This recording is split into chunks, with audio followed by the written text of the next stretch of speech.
আরামবাগে একটি অর্থলগ্নি সংস্থার অফিসের সামনে টাকা না পেয়ে অবস্থান বিক্ষোভ লগ্নিকারক ব্যক্তিদের। জানা গেছে শুক্রবার বিকেলে আরামবাগের 2 নম্বর ওয়ার্ডে ওই লগ্নি সংস্থার অফিস রয়েছে। এই অফিসের সামনেই টাকা ফেরত না পেয়ে অবস্থান বিক্ষোভ চলে। হুগলির কোন্নগর থেকে জনাদশেক লগ্নিকারী এসেছিলেন। তারা ওই সংস্থায় প্রায় 15 থেকে 17 লক্ষ টাকা লগ্নি করেছিলেন। রূপম বক্সি নামে একজন যোগাযোগকারীর মাধ্যমে এই সংস্থায় লগ্নি করেন। তাকে নাকি বারবার বলা সত্ত্বেও তিনি টাকা ফেরতের ব্যাপারে উদাসীন থাকেন। তাই বাধ্য হয়ে এদিন আরামবাগে সরাসরি সংস্থার অফিসে আসেন। প্রথম দিকে অফিসের ম্যানেজার তাদের সাথে কর্ণধার জিয়াজুর রহমানের সাথে দেখা করাতে চাননি। পরে খবর পেয়ে অফিসে চলে আসেন ওই কর্ণধার জিয়াজুর রহমান ও অফিসের ম্যাডাম। এই বিষয়ে লগ্নিকারী বাবু মিত্র জানান, টাকা পাচ্ছিলাম না, এজেন্টকে বারবার বলা সত্ত্বেও তিনি যোগাযোগ করছিলেন না, তাই আরামবাগের অফিসে আসি। তবে এই অফিসের কর্ণধার জিয়াজুর রহমান কথা বলেন এবং টাকা ফেরত দেওয়ার বিষয়ে আশ্বাস দেন। সেই আশ্বাস পেয়ে আমরা ফিরে যাচ্ছি। টাকাটা যখন পাচ্ছিলাম না, তখন আমরা এজেন্টের বারবার বলা সত্ত্বেও আসেনি বলে আমরা এই কোম্পানির ঠিকানা জেনে আজকে এখানে উপস্থিত হই এবং এখানকার ম্যানেজার সাহেবকে, এখানে যিনি ম্যানেজার ছিলেন তাকে বলি যে এখানকার যিনি ম্যানেজার ম্যাডাম আছেন আর জহিরুদ্দিন বাবু আছেন, এনার সাথে দেখা করতে চাই। তো এনারা বলে যে এখন দেখা করা যাবে না, ওনারা কখন বলে পরে আসবে। তো আমরা অনেকক্ষণ বসেছিলাম, পরে আসার নাম করে ওনারা আসছেন না, যখন আমরা ধরতে হতে বাদ ভেঙে যাচ্ছে। তো আমরা অন্তত ফোন করে আমাদের জানান যে ওনারা আসবেন কিনা, তুমি কোনো সদুত্তর দিতে পারেন। তখন আমরা এখানে অবস্থান বিক্ষোভ করি যে আমরা এখানে গেটের সামনে বসে থাকি, আমরা বলি যে কাউকে আমরা এখানে আসতে দেবো। তাহলে আমাদের আমরা যারা এসেছি, মানে আমাদের একটা পরিবারের রিলেটিভ মিলে প্রায় আমার 16 থেকে 17 লক্ষ টাকা আমাদের এখানে লোক নিয়ে আছে। তারপর আমাদের জিয়াউদ্দিন বাবু আর ম্যাডাম আমাদের সাথে ওনারা আসেন, এসে বলেন আপনারা অবস্থানটা তুলুন, আমাদের সাথে কথা বলুন। আমরা ওনাদের ঘরে নিচে বসি এবং ওরা আমাদের মৌখিক মানুষ এজেন্ট লগ্নি করে, এজেন্টকে দেখি সেই হিসেবেই করেছি, এজেন্ট আমার পরিচিত সেই হিসেবে লগ্নি করেছি। এখন আমরা চাইছি যে আমাদের টাকা ফেরত দেওয়া হোক, মানে কিছু কিছু করে আমাদের যদি টাকাটা ফেরত দেয়। যে এখন যে রোগে আমরা যারা মানুষের শারীরিক যে অসুখ আছে তার জন্য যে কষ্ট হচ্ছে, টাকাটা ফেলে দেওয়া শুরু হয় কিছু টাকা। তো ওনারা আমাদের মৌখিক আশ্বাস দিয়েছেন যে আমরা সামনের মাস থেকে কিছু কিছু করে টাকা ফেরত দেবো। তো এই মৌখিক আশ্বাস নিয়ে আমরা এখন বাড়ি চলে যাবো।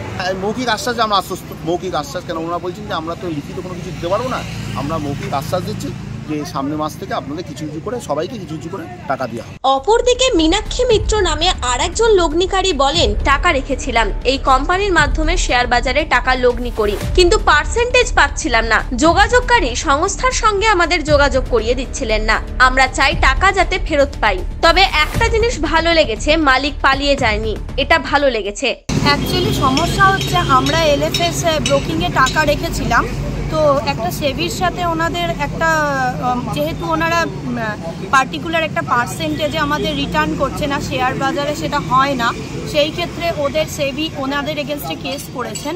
তো সেই জন্য মানে যে আমাদের পার্সেন্টেজটা দেওয়ার কথা ছিল সেটা জুলাই মাস থেকে আমাদের বন্ধ আছে। আমাদের গোটা ফ্যামিলি মিলে 15 লাখ প্লাস এরকম এলএফএস ব্রোকিং লিমিটেড। তো তারপরে ওনারা যেহেতু এবার জুলাই মাস থেকে এরকম গ্যাপিংয়ে টাকাটা দিচ্ছিলেন, তো ইন দ্য মিন টাইম কেউ পাচ্ছে কেউ পাচ্ছে না। তো আমার যেহেতু আমার মা বাবা দুজনেই ক্যান্সার পেশেন্ট, তো আমার টাকাটার খুব প্রয়োজন ছিল।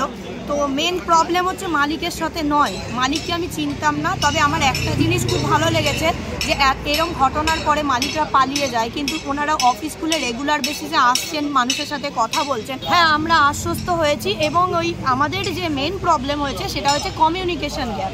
মানে আমাদের যে রূপম বাবু ছিলেন, যে হচ্ছে আমাদের রিমাইজার রূপম বক্সি, তো রূপম বক্সি যিনি আছেন ওনার সাথে আমার 3 মাস ধরে মোটামুটি কথাবার্তা চলছে যে আপনি কবে নিয়ে যাবেন, আমাদের সাথে একটু কমিউনিকেট করিয়ে দিন এবং আমাদের কিছু টাকার ব্যবস্থা করে দিন।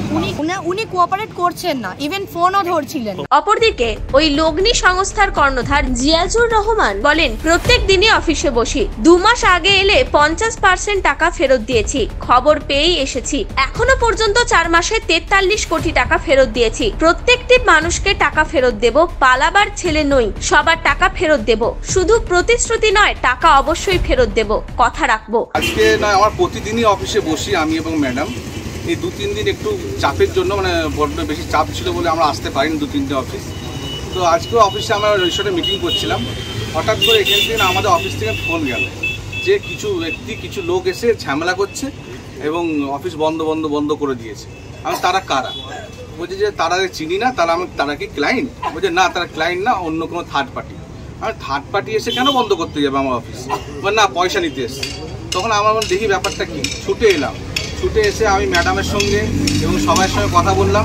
এনারা যথেষ্ট ভদ্রলোক, ইনাদের মতো সত্যি কথা বলে ইনারা আজকে এনাদের যে মিডিয়েটার, যে রূপম বক্সি, এদের যে এজেন্ট, এদের সামনে আমি তাদেরকে বললাম যে আপনি এদেরকে 2 মাস আগে এলে তারা 50% টাকা অন্তত পেয়ে যেত। এখন পর্যন্ত আমি এই 4 মাসে 43 কোটি টাকা লোককে রিটার্ন দিয়েছি। এর মানে হচ্ছে আমি প্রতিটা লোককে রিটার্ন দেবো।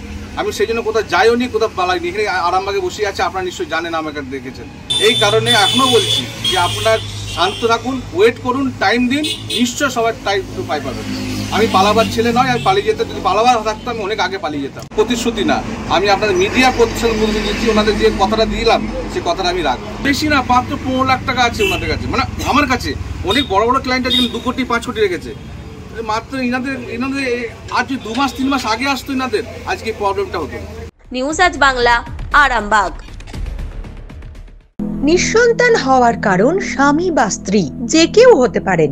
IVF এর অ্যাডভান্স সায়েন্স আর এক্সপার্ট কেয়ার লক্ষ লক্ষ কাপেলের স্বপ্ন সার্থক করেছে। তাই বন্ধাত্বকে হারাতে আপনাদের অবশ্যই আসতে হবে আরামবাগ প্রাণ IVF ফার্টিলিটি সেন্টারে। এখানে চিকিৎসা করিয়ে অনেক দম্পতি সন্তানের মুখ দেখেছেন। আমাদের ঠিকানা আরামবাগ বসন্তপুর আমতলা, বিবেকানন্দ পল্লী 2 নম্বর রেলগেটের পাশেই। মোবাইল নাম্বার 7865858781 অথবা 7908098172।